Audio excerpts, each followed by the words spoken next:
अस्सलाम वालेकुम everyone, welcome back to the Python series. आज लेक्चर 6 होने वाला है जो कि बहुत ज़्यादा इंपॉर्टेंट है। आज हम स्टडी करेंगे ऑपरेटर्स के बारे में कि ऑपरेटर्स क्या होते हैं पाइथन के अंदर। Operator is just like a symbol that perform different operations. जैसे आप मैथ्स के अंदर a प्लस बी देखते हैं, वहां पे जो प्लस का साइन है इसका मतलब ये है आपके वेरिएबल के अंदर जो भी वैल्यू है b के अंदर जो भी है उसको आपने आपस में प्लस कर देना है। जैसे a 2 है b 3 है तो a प्लस बी का मतलब ये है कि आपने 2 + 3 करके आंसर 5 आएगा। अगर मैं ऑपरेटर यहाँ पे जो है वो प्लस का साइन है, अगर मैं ऑपरेटर प्लस की बजाय माइनस कर दूंगा तो फिर आप उसको माइनस कर देंगे। तो ऑपरेटर यहाँ पे डिसाइड कर रहा है कि आपने उन ऑपरेंड्स जो ए और बी हैं उनके साथ क्या करना है, या तो आपने उनको प्लस करना है, माइनस करना है, मल्टीप्लाई करना है, जो भी करना है। ऑपरेटर्स 4 टाइप्स के होते हैं: arithmetic operators, logical operators, assignment operators और रिलेशनल ऑपरेटर्स। तो ये 4 टाइप्स हैं, इनको पेज के ऊपर डिस्कस करते हैं एक एक करके। अच्छा, तो सबसे पहले हम देखते हैं कि ऑपरेटर्स, जैसे कि मैंने आपको बता दिया, ये एक ऐसी सिंबल्स होते हैं जो डिफरेंट ऑपरेशंस को परफॉर्म कर रहे हैं। जैसे फॉर एग्जांपल मैं यहाँ पे लिख रहा हूँ a प्लस बी। तो यहाँ पे अच्छा, ये जो a और b है इनको हम ऑपरेंड्स कहते हैं और ये जो प्लस है ये ऑपरेटर है। तो अब ये ऑपरेटर डिसाइड कर रहा है कि आपने इन दो ऑपरेंड्स के साथ क्या करना है। ऑपरेंड्स हैं और ये जो है ये आपका ऑपरेटर है। ये डिसाइड करता है कि आपने क्या फंक्शन, क्या ऑपरेशन परफॉर्म करना है। यहाँ पे कुछ भी हो सकता है, प्लस हो सकता है, माइनस हो सकता है, मल्टीप्लाई, डिवाइड, कुछ भी हो सकता है। तो ऑपरेटर्स बेसिकली आप एक सिंबल्स होते हैं डिफरेंट किस्म की जो कि डिफरेंट टास्क को परफॉर्म करते हैं।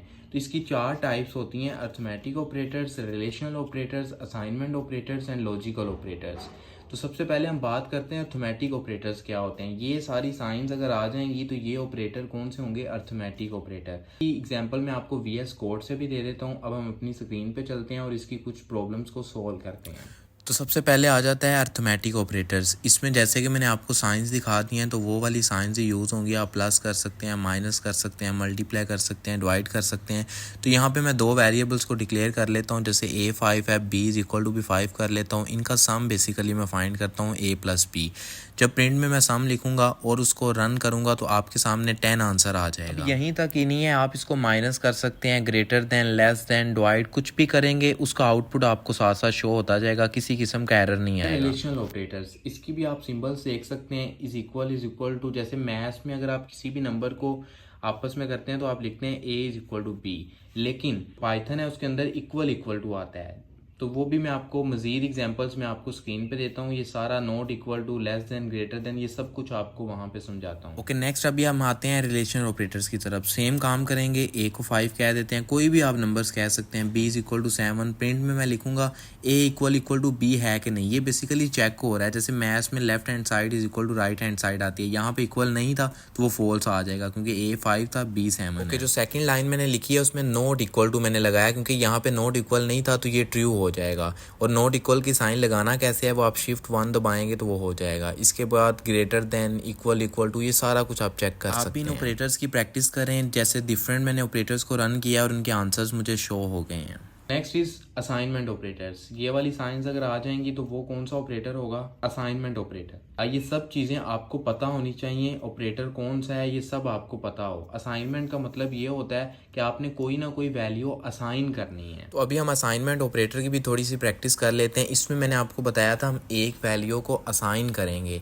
जैसे फॉर एग्जांपल मैं एक नंबर इज इक्वल टू 10 कह देता हूँ और बाद में लिखता हूँ number is equal to number plus 1। इसका मतलब ये है कि मैं ऊपर वाले नंबर में +1 ऐड कर रहा हूँ। जैसे इसको मैं प्रिंट करके नंबर लिखूंगा तो जब वो रन होगा तो आप देखेंगे 11 आंसर आ रहा है, क्योंकि 10 के अंदर जो ऊपर वाला नंबर था उसके अंदर मैंने +1 को असाइन कर दिया। अब इसको लिखने के 2 तरीके हैं असाइनमेंट ऑपरेटर। आप मीन असाइन 2 तरीकों से करा सकते हैं। एक लिखते हैं number is equal to number 1 +1 और दूसरा लिखते हैं नंबर प्लस इक्वल टू 1। ये दोनों एक ही काम करते हैं। मैं ऊपर वाला रिमूव कर दूंगा, ये रहने दूंगा तो ये भी सेम रहेगा। तो ये plus equal to assignment operator. और अगर आप आंसर को चेक करें तो यहाँ पे भी 11 ही आया। लास्ट पे आता है लॉजिकल ऑपरेटर। ये बहुत ज़्यादा सिंपल है और इनको समझना आसान है। नॉट, एंड, और। आपने फिजिक्स के अंदर कुछ गेट्स वगैरह पढ़े थे, अगर आपने 9th 10th मैट्रिक में भी आते हैं गेट्स और एफएससी में भी हैं। तो वो गेट्स का काम ये होता है, आपने उसमें नोट एंड और ये तीनों गेट्स पढ़े हैं। नोट का मतलब ये होता है आप उसको रिवर्स कर देते हैं, एंड का मतलब ये होता है आप उनको ट्रू फॉल्स अगर है तो एक भी फॉल्स हुआ तो वो सारा फॉल्स हो जाता है। और में आप देखते हैं कि और के एक भी अगर ट्रू है तो वो ट्रू ही रहता है, दोनों फॉल्स होंगे तो वो फॉल्स होता है। तो इस तरह ये ऑपरेटर्स काम करते हैं। ओके जी, लास्ट ऑपरेटर आता है लॉजिकल ऑपरेटर। आपने पीछे वाली क्लासेस में इंटरमीडिएट लेवल पे, मैट्रिक लेवल पे गेट्स पढ़े थे, नोट एंड और इसके अलावा भी थे, लेकिन ये बेसिक्स थे और ये हर बच्चे को तकरीबन आते होते हैं।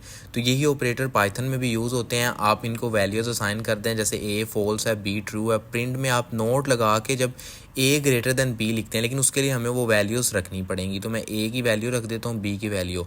अब बज़ाहिर ए ग्रेटर देन बी ट्रू है, लेकिन नोट लगाने की वजह से वो आपके फैसले को चेंज कर देता है, नोट रिवर्स करता है उस फैसले को।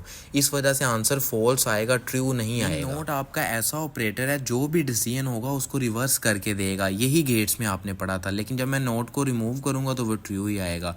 मीन गेट्स इस लिहाज से ज़रूरी है कि वो आपके जो फैसला है उसको रिवर्स करके आपको दिखाएंगे। ये तो हो गया नोट का काम। लेकिन एंड और जो और है, एंड बेसिकली ये होता है जैसे मैं दो वेरिएबल ए को फॉल्स कह देता हूँ, ए को ट्रू कह देता हूँ, तो एंड में अगर एक भी फॉल्स आ गया तो आपका जो डिसीजन है वो फॉल्स आएगा। लेकिन और में ऐसा नहीं होता। और में अगर आपका ट्रू मीन एक भी ट्रू है तो वो सारा ट्रू होगा, सिर्फ दोनों फॉल्स होंगे तो फिर फॉल्स होगा। आई होप आपको ऑपरेटर्स जो है वो समझ आ गए होंगे। आप देख रहे हैं कि पाइथन की बेसिक्स को हम स्टडी कर रहे हैं। नेक्स्ट एक या दो लेक्चर्स मजीद जो है वो पाइथन की बेसिक्स पे हैं, फिर हम कोडिंग पे शिफ्ट हो जाएंगे। हर रोज कोई ना कोई कोड्स करेंगे, प्रोजेक्ट्स बनाएंगे, फिर आप मजीद ये चीज़ों को देखेंगे तो आपकी क्लियर होंगी। अगर आपने अभी तक मेरी पिछली जो वीडियोज़ हैं जिनमें मैंने वेरिएबल्स, डाटा टाइप, सब कुछ बताया हुआ, अगर वो नहीं देखी तो उनको जाकर देख लें, क्योंकि आगे जब प्रोजेक्ट्स हम बनाएंगे डिफरेंट किस्म के, वो चीज़ें सारी यूज़ होंगी। बाकी मिलते हैं आपसे नेक्स्ट वीडियो में, तब तक अपना ख्याल रखें, इन चीज़ों की प्रैक्टिस करें। अल्लाह हाफिज़।